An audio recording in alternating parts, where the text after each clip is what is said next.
in NinjaTrader's user app share, there is a indicator that draws bid-ask lines in here somewhere. Yeah, so if you are working with, if you're wanting to do something that, I guess mainly, I guess if you're working with bid-ask data, it's probably you're looking at the spread. I'd say 98% of people are just concerned about the spread between the bid and ask, if you're doing it. So there is an indicator here that will draw those lines. And also there's a text option as well, I think. So you can see the text of what the spread is as well. We'll just have to go without it for this demo here. All right, so let's get BloodHound open. Let's see, so let me hit the change button here, and that will allow me to put in a file name. I'm going to start working on the logic board here, and let's put a name in here. All right, so we'll take a look at the Ask Bid Spread. Oh, okay. Thanks, Bob. So Bob says that NinjaTrader also has a bid-ask tool. We should have a link. Double check, make sure our link is on here. Let's see, let's go to vendors. And yeah, there you go. So if you go to BloodHound compatibility, there's NinjaTrader right there. So yeah. So they also, according to Bob, have a nice bid-ask drawing line tool. So, all right, so I'm going to grab a comparison solver because what we want to do, if you're checking the spread between the ask and the bid, right? Well, you're comparing them. All right, so with a comparison solver, I'll start off with a one-tick spread here. All right, so input A, well, that's going to be price. Input B is also going to be a price as well. And what are we looking for? We're looking for the asking price and the asking price. And for input B, that'll be the bid price and the bid price. So if you're looking at the spread, right, the bid and ask doesn't tell you what direction the market's moving, right? That's a non-directional condition. So when you're building a solver, you're going to use the ask for both a long signal and a short signal, right, at the same time here. And so next, let's put in our spread. And you'll notice I put in 1.1, right, 1.1. And also, let me just go in here and quickly adjust the short outputs, like so. Now, there, let's take a look at the outputs. So you'll know sometimes the output text doesn't update. You'll notice it still says A greater than B by 0 ticks. Most machines that'll update, but some machines don't. It's weird. This machine, this VMware, it used to update all the time. I don't know what happened, but a couple of years back it stopped updating, and probably it was a Windows update or something. But anyways, if the text in here isn't updating, just click off and then click back on the solver, and now you can see my text. My text is now updated here. So we're going to get an output when the ask is greater than the bid. Yeah, it's pretty interesting that A just happens to correlate with the ask, and B correlates, right? Input B correlates with the bid. So if the ask is greater than the bid by 1.1 ticks, then we're going to get an output, a long output and a short output, right? And there we have it. So we can see that, right, sometimes that bid-ask spread is greater than a one-tick spread, and sometimes it's not, right? So we can see on a few bars here, there's a couple of bars here where that spread basically was one tick, would have been a one-tick spread. But most of these bars are probably going to have a 2, maybe a 3-tick spread. I think the RTY typically trades with a fairly tight spread there. And you'll also notice that there's no historical data. So you'll have to be aware that NinjaTrader does not store the historical bid-ask data.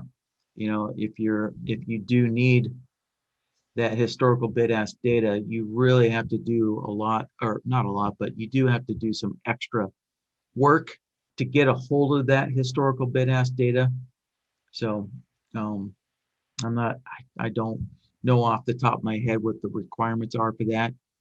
So if you are wanting to work with bid-ask data and you need it historically, you'll just need to contact NinjaTrader, and ask them, what is necessary to get that historical bid-ask data on your system, so that it can be used. So, you know, and I'm not even sure that BloodHound is coded specifically to access that historical bid-ask data. So, that's um, another kind of a roadblock when you're working with bid-ask data, is you have to access it differently for historical bars versus live bars. So it's a lot easier to access live bid-ask data, but you have to do extra coding techniques.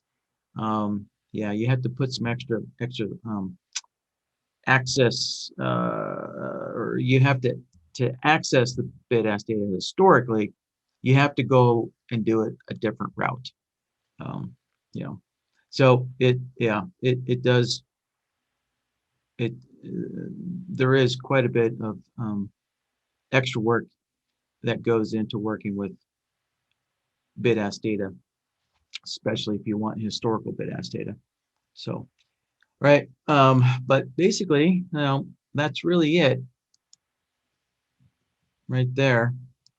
So if you need to analyze that bid-ask spread, right, you just put the ask in the input A, put the bid in the input B, and just set what is that maximum spread that's acceptable to you, right? So the way this is set up, with the differences set to 1.1 ticks, then we can see if that spread is greater, is 2 ticks or greater, then there's no output, right? And so basically your signals would only go through if that bid-ask spread is 1 tick, right? If the spread is 1 tick, your signal can get through. But if it's 2 ticks or more, then your signal would be blocked, right? Now, of course, that's pretty darn tight. So most people, I would guess, probably a lot of people would think that, um, you know, 3 ticks of spread is acceptable, but 4 ticks or more, maybe that's too much of a spread. So you could increase it to 4.1. And so now, as long as that spread is 3 ticks or less, basically, if that spread is less than 4 ticks, so that would be 3 ticks or less, then you're going to get a signal through. And of course, pretty much the only time the spread gets that wide is usually during some extreme volatility, which I doubt we're going to see live here. So just adjusting these numbers here allow you to control, what the maximum spread is that, you're willing to accept when generating that trade signal. Right. So let's see, I'll probably leave it here, something a little lower here. So I'll leave it at 2 ticks or less spread will allow a signal to go through. Right? And then the last step, to kind of incorporate this solver into your system, well, wherever there's, the last AND node in your system, you would just tie this into the very last AND node in your system. Right. So, there. Yeah, let's see. I'm not getting any signals here. Oh, I'm sorry, folks. Geez, I had this all reversed here. Oop.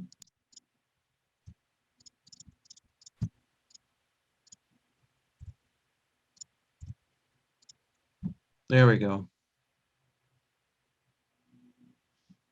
There we go. I was using the wrong output. Sorry about that. All right. We'll have to let a couple of bars go by here. So let me rephrase this here. So you'll notice that it does look like it is working historically. Since we can't actually see the BidAsk data that NinjaTrader is providing us, unfortunately, but I can tell you that this doesn't work historically, right? It's only going to work on live data here. And so hopefully after a couple of bars go by,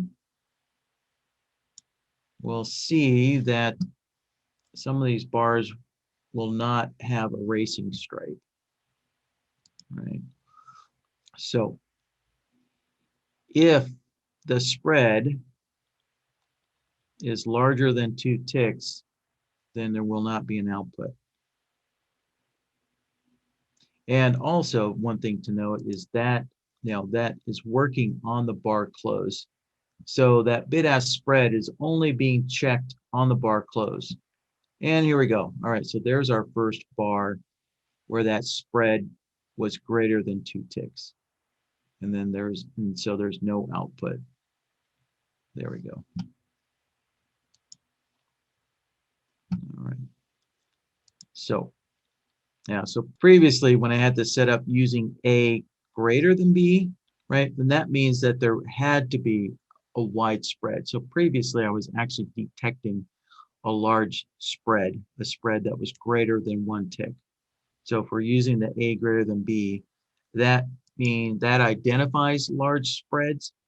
But if you use the A equals B within X number of ticks, then the output, you'll get an output when the spread is less than your difference amount, right? So if your spread is greater than the difference amount, if that's what you want to find, large spreads, then you want to use the A greater than B, right? If you want to identify small spreads, then you want to use A equals B. Right, and there we go. So every once in a great while, we can see that the spread is going to be 3 ticks or more. And so when it's 3 ticks or more, then there's no output. So this would mean no signal if the spread is too wide. All right, so there we have it. It's a fairly short topic there.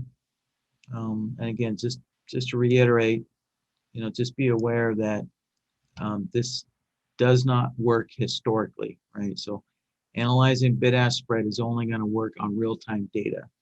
So NinjaTrader does not store the historical BidAsk data. So it doesn't store it in the same way that it does price data, right? So the bar price data is stored differently and is accessed differently historically than it is BidAsk data. Yeah. So yeah, I guess I might as well say, so if you do want to access the historical BidAsk data, you will have to come up with a custom indicator to do that, a custom indicator that is coded correctly to access historical BidAsk data. So that has to be done a different way. And also, as mentioned before, you'll need to contact NinjaTrader support to ask them, how do you download and store that historical BidAsk data on your system, on your machine as well. All right, let's see, I guess one other last little trick here.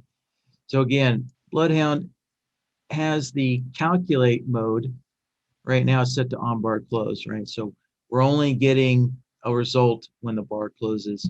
So if you want to monitor that spread in real time here, then we could set BloodHound to on price change there. And so now,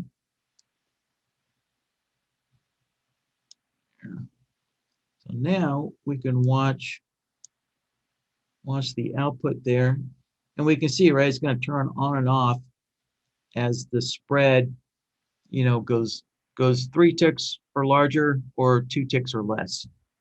Right. So right now the spread is 2 ticks or less, and if our output disappears, then we know the spread is at 3 ticks or more. And it looks like that only happened a few times.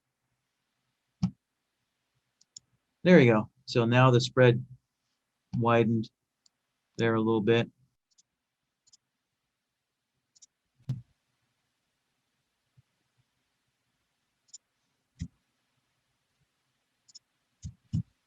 There, if I knock that down to 1 tick of spread, that's probably going to flicker on and off a lot more often.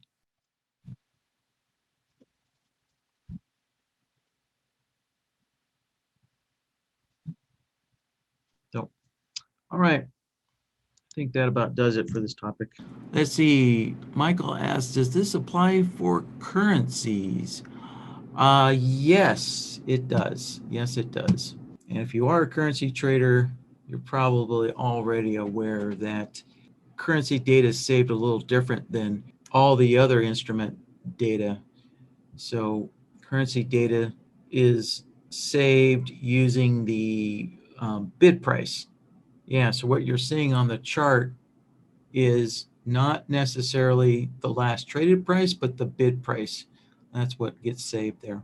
But yeah, I was actually testing this yesterday using a Forex data feed, and it does work until of course you're in between exchange markets. And when you go in between markets, the currencies get really volatile, and that bid-ask spread just really gets out of whack, until the next exchange opens up, and then currencies start trading a little more fluidly, right? Once the next exchange opens up around the world. So, and of course, this all depends on your data feed too.